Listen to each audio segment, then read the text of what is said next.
The Picture of Dorian Gray, Chapter 12.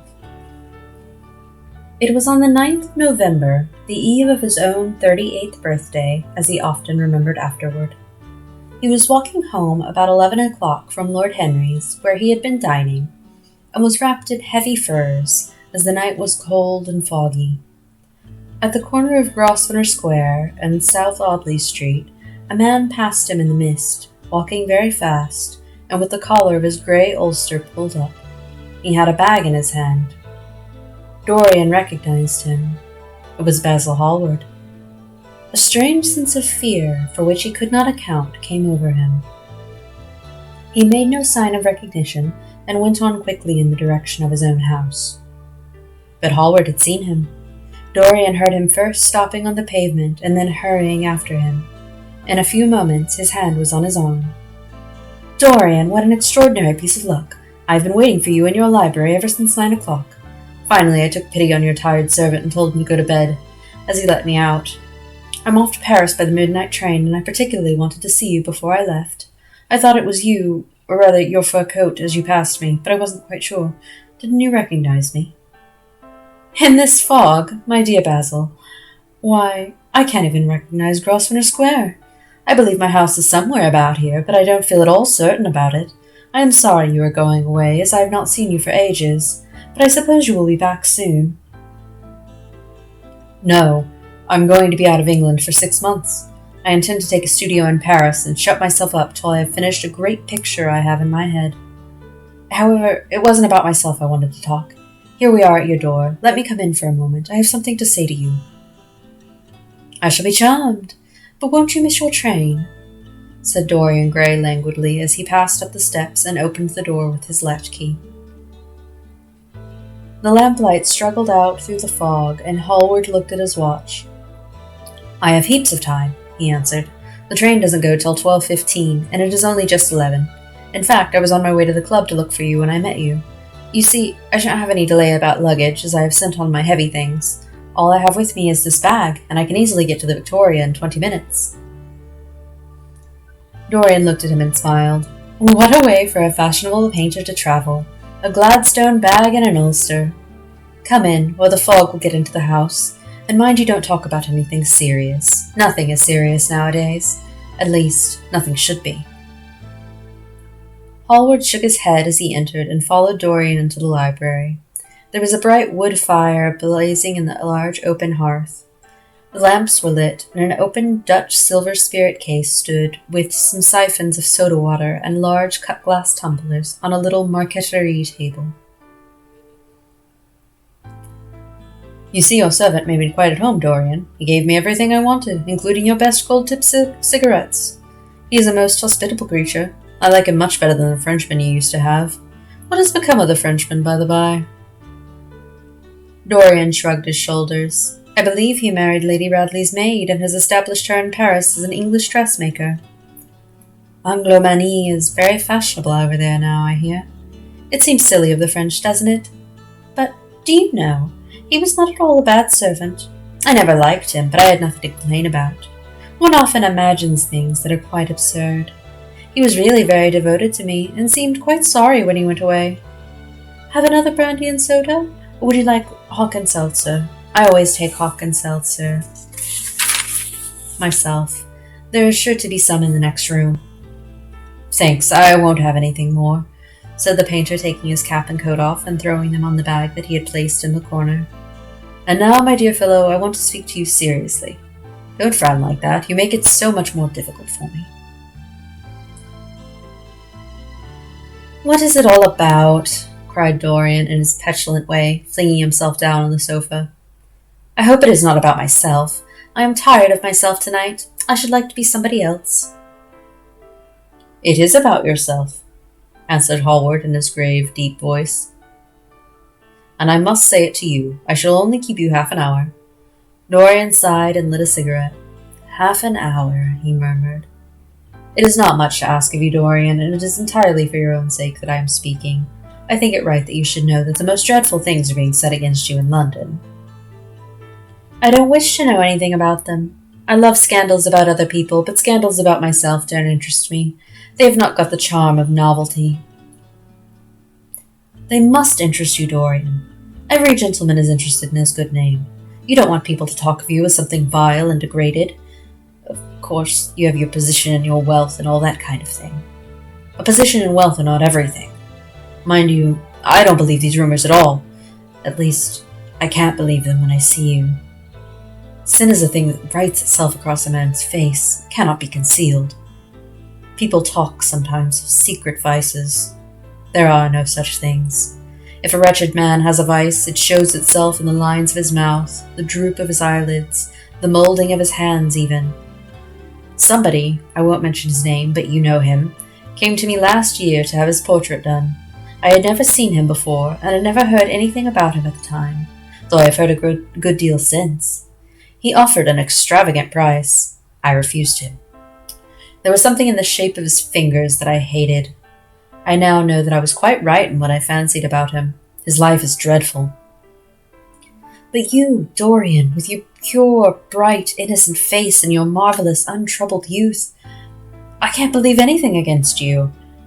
And yet I see you very seldom, and you never come down to the studio now. And when I am away from you, and I hear all these hideous things that people are whispering about you, I don't know what to say. Why is it, Dorian, that a man like the Duke of Berwick leaves the room of a club when you enter it? Why is it that so many gentlemen in London will neither go to your house nor invite you to theirs?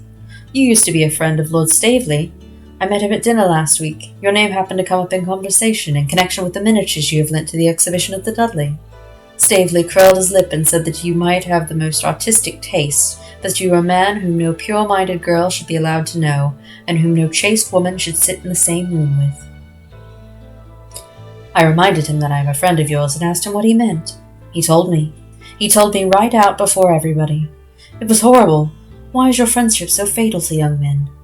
There was that wretched boy in the Guards who committed suicide. You were his great friend. There was Sir Henry Ashton, who had to leave England with a tarnished name. You and he were inseparable. What about Adrian Singleton and his dreadful end? What about Lord Kent's only son and his career? I met his father yesterday in St. James Street. He seemed broken with shame and sorrow. What about the young Duke of Perth? What sort of life has he got now? What gentleman would associate with him? Stop, Basil! You were talking about things of which you know nothing, said Dorian Gray, biting his lip and with a note of infinite contempt in his voice. You ask me why Berwick leaves a room when I enter it. It is because I know everything about his life, not because he knows anything about mine. With such blood as he has in his veins, how could his record be clean? You ask me about Henry Ashton and young Perth. Did I teach the one his vices and the other his debauchery? If Kent's silly son takes his wife from the streets, what is that to me? If Adrian Singleton writes his friend's name across a bill, am I his keeper? I know how people chatter in England. The middle classes air their moral prejudices over their gross dinner tables and whisper about what they call the profligacies of their betters in order to try and pretend that they are in smart society and on intimate terms with the people they slander.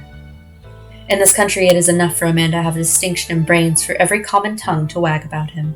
And what sort of lives do these people who pose as being moral lead themselves? My dear fellow, you forget that we are in the native land of the hypocrite. Dorian! Cried Hallward. That is not the question. England is bad enough, I know, and English society is all wrong. That is the reason why I want you to be fine. You have not been fine. One has a right to judge of a man by the effect he has over his friends. Yours seem to lose all sense of honor, of goodness, of purity. You have filled them with a madness for pleasure. They have gone down into the depths. You led them there. Yes, you led them there. And yet, you can smile as you are smiling now. And there was worse behind. I know you and Harry are inseparable. Surely for that reason, if for none other, you should not have made his sister's name a byword. Take care, Basil, you go too far. I must speak and you must listen. You shall listen. When you met Lady Gwendolen, not a breath of scandal had ever touched her. Is there a single decent woman in London now who would drive with her in the park? Why, even her children are not allowed to live with her. Then there are other stories. Stories that you have been seen creeping at dawn out of dreadful houses and slinking in disguise into the foulest inns in London. Are they true? Can they be true? When I first heard them, I laughed. I hear them now, and they make me shudder. What about your country house and the life that is led there? Dorian, you don't know what is said about you. I won't tell you that I don't want to preach to you. I remember Harry stating once that every man who turned himself into an amateur curate for the moment always began by saying that, and then proceeded to break his word. I do want to preach to you. I want you to lead such a life as will make the world respect you.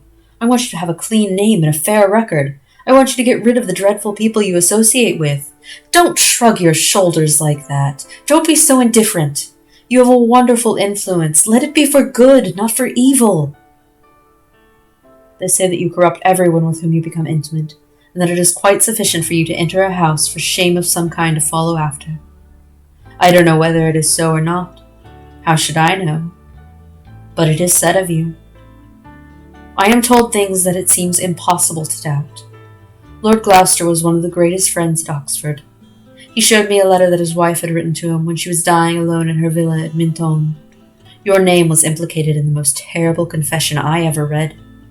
I told him that it was absurd, that I knew you thoroughly, and that you were incapable of anything of the kind. Know you? I wonder, do I know you? Before I could answer that, I should have to see your soul. To see my soul, muttered Dorian Gray, starting up from the sofa and turning almost white from fear. Yes, answered Hallward gravely and with deep-toned sorrow in his voice. To see your soul. But only God can do that. A bitter laugh of mockery broke from the lips of the younger man. You shall see it yourself, tonight, he cried, seizing a lamp from the table. Come. It is your own handiwork. Why shouldn't you look at it? You can tell the world all about it afterwards if you choose. Nobody would believe you. If they did believe you, they would like me all the better for it. I know the age better than you do, though you will prate about it so tediously. Come, I tell you. You have chattered enough about corruption. Now you shall look on it face to face. There was the madness of pride in every word he uttered. He stamped his foot upon the ground in his boyish, insolent manner. He felt a terrible joy at the thought that someone else was to share his secret, and that the man who had painted the portrait that was the origin of all his shame was to be burdened for the rest of his life with the hideous memory of what he had done. Yes, he continued, coming closer to him and looking steadfastly into his stern eyes. I shall show you my soul. You shall see the thing that you fancy only God can see. Hallward started back. This is blasphemy, Dorian, he cried. You must not say things like that. They are horrible and they don't mean anything. You think so? He laughed again. I know so. As for what I said to you tonight, I said it for your good. You know I have been always a staunch friend to you. Don't touch me. Finish what you have to say. A twisted flash of pain shot across the painter's face. He paused for a moment, and a wild feeling of pity came over him. After all, what right had he to pry into the life of Dorian Gray?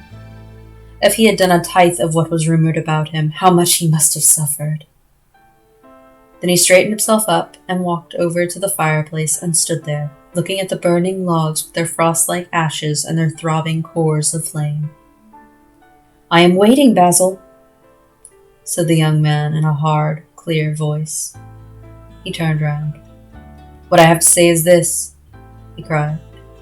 You must give me some answer to these horrible charges that are made against you.